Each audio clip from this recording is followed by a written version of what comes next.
So this is going to be a video on an issue with my hamstrings, both hamstrings, that was lasting for about a year and a half. Now, usually strains or sprains don't last that long. And I was doing a bunch of rehab for them because I was doing a lot of elephant walks. And that gave some improvement, but I was still restricted in my walking stride. I realized that, no, I realized, I guess you could say, I don't know, I had an intuition that was telling me I was doing too much and then I was doing the wrong thing, whether you can call that God. But I saw a video, I was scrolling my feed and I saw a video from Low Back Ability, and he was talking about another part of the body, the spine, but he was saying if you've done your rehab and you're still having chronic pain after, you might have a scar tissue that's there that has formed since the injury that is first, scar tissues can grow their own nerves, so they can be mimicking the pain you were having on your initial injury, but this thing has grown on top of it. And that kind of clicked with me, and I was like, oh shit, maybe it's a adhesion issue, because sometimes I felt something would break up, and I thought it would be my hamstring, and then I'd have a lot of alleviation after, and I didn't know what that was. And then so I laid on my bed and I just took my leg through the range of motion that was restricted, and it was painful, and I had to break this thing up, and it literally, when I did it, it sounded like and I was like, oh, I hope that wasn't my hamstring. I remember I did that on both legs, and I remember walking later that night and felt much better, and I almost had like a spring in my step, and I was like, what was that? And so it must have been an adhesion issue after the hamstring issue, because so how they form is that, how adhesions and scar tissues form is that when you have an injury, there's a lot of inflammation and nutrients that get sent to the area for your body trying to heal itself, right? There can be almost like fascia that sticks from, it's not like tendon, it's like fascia. A bit of collagenous fibers can be formed around the injury, and they can stick to the outer, whatever the outer layer is, the dermis or something, and it can restrict your range of motion. The way I fixed this was I just laid on my bed and I took my leg through the range of motion that was restricted in my walk with no like pressure or tension on. So I was laying down, I wasn't doing it standing up. I thought I'd do it easier in case I hurt myself. And I felt and heard this like rip. It was like literally. I was like, oh, I hope that wasn't my hamstring. And then I remember walking later that night, and so much pain was alleviated. I was like, ah, wow. Well, then that must have been an adhesion. And I had to keep breaking it up because it kept reforming. And how I kept it broken, so I did that into my regular routine. But I kept doing the backwards walking, was like each step was like a micro immobilization for that scar tissue to not reform. And I just did that, and that sort of kept it apart and then stopped it from reforming. And that was 95% of the pain was gone in 1 week, which was insane. But it was gone in a week, like a 1.5 year issue, chronic pain in 1 week. In 1 week, a 1.5 year long-standing chronic pain issue that I spent so much money and time and stress upon my family, and what I brought them through with my health, and them taking a fall with me. And I had no doctor, physio, specialist ever say to me, or scan, MRI, ultrasound, nothing showed me that it could be an adhesion. No one told me that none of the scans picked anything up. Maybe we were looking at the wrong issue. Maybe they're harder to detect on MRIs because it's just a slight bit of fascia, and like your whole body's already covered in fascia. So maybe they were just like, you just couldn't really tell. They couldn't see. Maybe we're looking at the wrong issue. It took me about a year and a month to get an MRI and a scan properly, and they couldn't see anything. And by then I had done a lot of rehab, so I thought we think the hamstring strain would have cleared up then. and scans. I saw two specialists, got an MRI and an ultrasound. No findings, couldn't find anything. Sort of like 3 physios, 2 doctors as well. It was such a long standing issue and we couldn't see anything on any scans, that we thought that they started to think that it was in my head or that I was crazy, which is understandable. A very good tip for breaking up adhesions is you don't want to warm them up.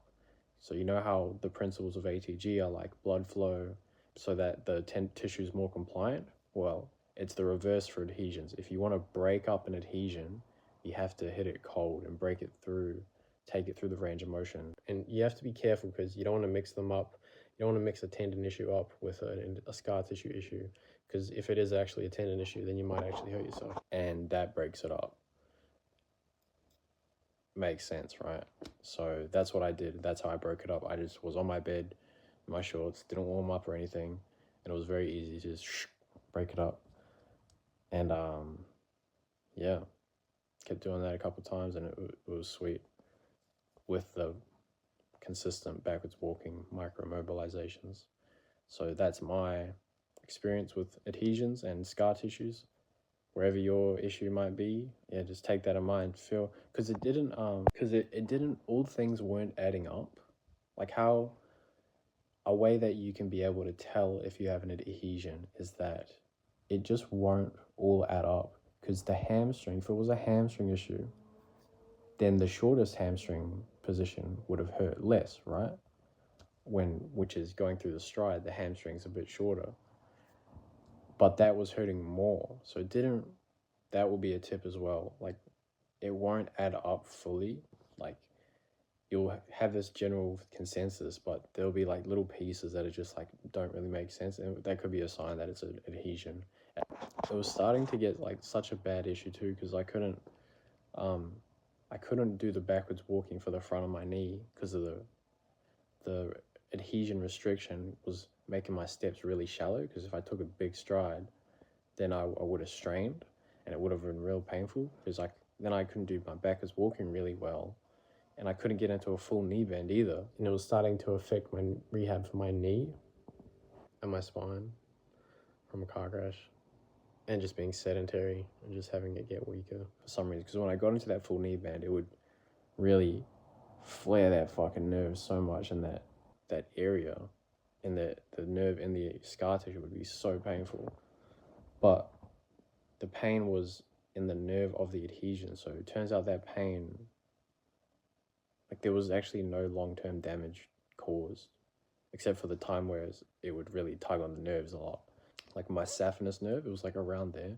It would tug on the nerve tract that was nearby the strain. So super weird. And then that, like, I could feel the tension going into my calf and pulling for, like, tugging on my calf a bit, where I have an Achilles issue, had an Achilles issue on and off. Super strange. So that into my regular routine with fixing the knee and the spine and the Achilles, I guess.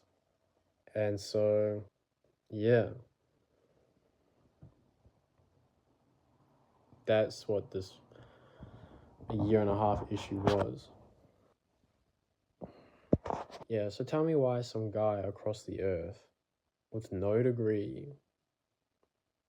under 30, was able to connect the dots for me and explain something to me that's literally saved me. Because that injury was starting to affect some other injuries too, like my knee and my spine from a car crash. And like, if I didn't free that up, I would have been in deep shit. And he literally saved me. It's insane. And so I just want to say thank you, Brendan. God bless you. You literally have saved me 1, 2, and 3 different ways now. And it's pretty profound. It just goes to show that sometimes the commonly accepted authorities aren't 100% correct all the time. And I think that is totally healthy and normal to accept, which is why we have second opinions.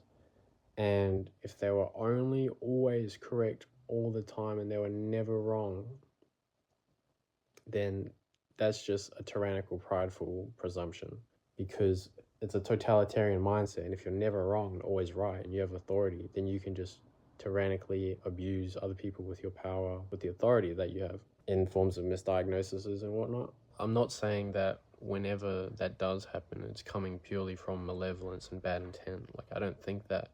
But whether you're aware that you're doing that or not, it's still, the outcome is still the same.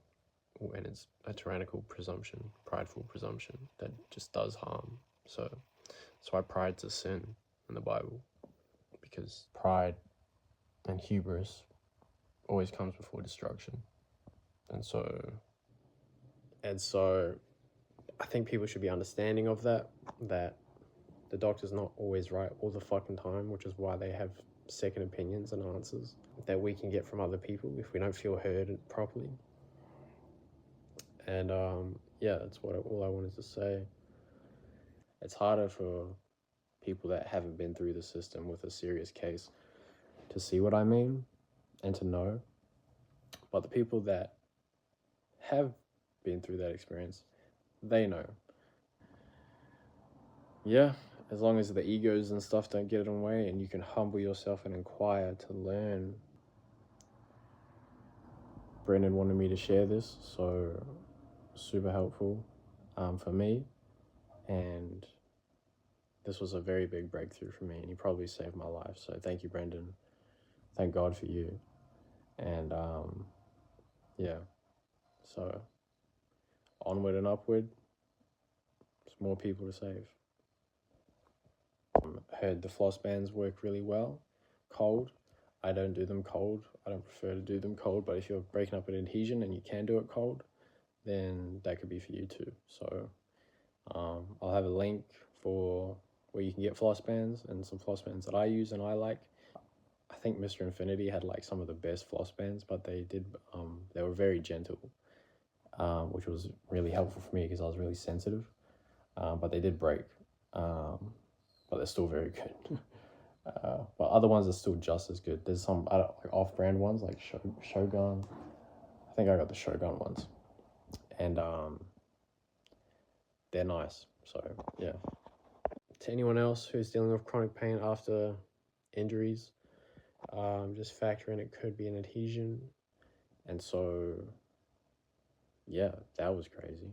I used the range progression on the hamstrings to help you guys, use that as an example to help you guys understand like what the short to mid to long range looks like in that sequence and the order of it and why it's important. So I just used that as an example for the first video. But the real root issue after that was the adhesion. So